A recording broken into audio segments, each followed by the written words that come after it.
Don't insist that students turn their camera on. Now you may think, what's he talking about? If we allow them to turn their camera off, won't there be a lack of discipline in the class? And how can the teacher keep tabs on whether the students are participating or not? Well, having taught hundreds of Zoom lessons and discussed this issue with my students, I know the thing that students hate the most is having to turn their cameras on. Forcing them to keep them on for the whole lesson is an unwinnable war. I'm sure many other teachers who teach online can relate to this. I don't think I've ever taught a lesson where all my students kept their cameras on for the whole lesson. And some of the worst Zoom lessons I've taught have been when I got really uppity about this and insisted that everyone turned their cameras on. I ended up getting into tense standoffs and wasting a huge amount of time policing cameras. So why do kids hate this? Well, research shows that self-consciousness is the main factor. But that doesn't make much sense. They were perfectly fine with going to school without doing this before Zoom came about. Well, have you noticed that in most meetings with adults, most adults turn their cameras off too? I think this shows that the classrooms and Zoom from home are not like for like, and we can't treat these two things equally. People clearly have an innate hatred of showing their face when they're on a screen. And again, I was once in a meeting and now I understand why. In this meeting, the host insisted that all of us turned our cameras on. And just instinctively, I felt really angry about this and just very uncomfortable.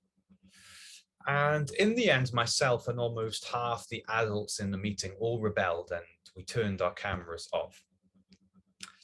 And I think this was because even though I had a background up to protect my privacy, she was forcing me to behave in a very unusual and formal and serious way in my home.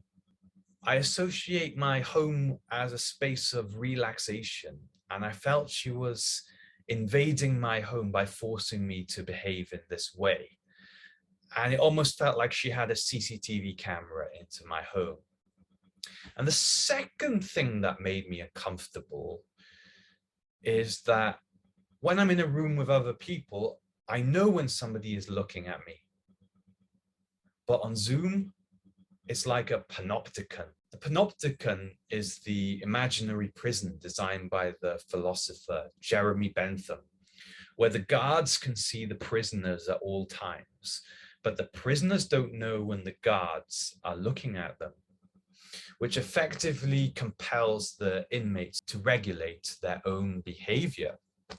So I think Zoom is a bit like the panopticon. There's something rather sinister about not knowing when someone is watching you, meaning you can never really let your guard down. So my own experience shows that when you don't enforce the camera rule, the students are more engaged and more gets done in the lessons because the students feel like you are treating them with respect. Also, being able to see the students doesn't really tell us anything about whether they're participating or engaged, because we can't actually see what they're looking at on their screen, or if their facial reactions are in response to something that's going on in the lesson or something else on their screen, or maybe even something in their environment. There are much better ways to observe whether students are both participating and in understanding the lesson content. So the key is to increase the number of less invasive methods of participation and assessment. I think the best way to do this is to increase the amount of typing that students do. Do use the meeting chat.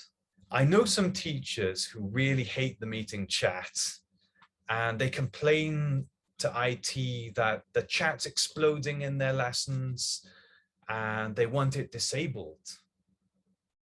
No. Doesn't this show that kids like interacting in this way?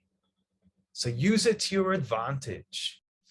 If you are constantly asking students to respond to your questions using the meeting chat, you can see whether all students are both participating and understanding the lesson without asking them to turn on their cameras.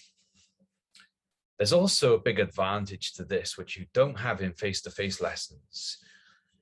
You can see within seconds if all your students understand your lesson, whereas in a face-to-face class, you can't see all 30 of your students' exercise books at the same time, or wait for 30 students to answer a question. The annotate function in Zoom is also my go-to, as you can get all of the students to participate by drawing or typing on your screen. Again, using this method, I can see whether everybody's participating and understanding without mandating that cameras are turned on. And kids also love this feature. Padlet is really good if you want students to bounce ideas off each other, because it shows the students' responses in a very reader-friendly way. Online quiz websites are also really great, less intrusive methods which ensure everyone participates. My go-to website is Quizzes, but I also use Nearpod, Quizlet. Kahoot isn't too bad as well. The great thing about these websites is that they actually produce graphs and charts that you can save, showing the individual student's performance. Google Docs is great if you want to get students to do a longer, freer piece of writing or to collaborate on something. It's great that the teacher can see the student's work as it's completed live and give feedback. Of course, if you want to trust your students to have their cameras off, it's very important that you set expectations and you make it clear to students that participation is not optional. I use my cameras off privilege as leverage for compliance with this rule. So I tell my students, as long as you participate, it's fine to have your camera off, but if you stop participating, I will insist that you have your camera on. Thanks for making it to the end of the video. This video was actually part of a longer crash course in Zoom teaching that I hope to bring out in the near future.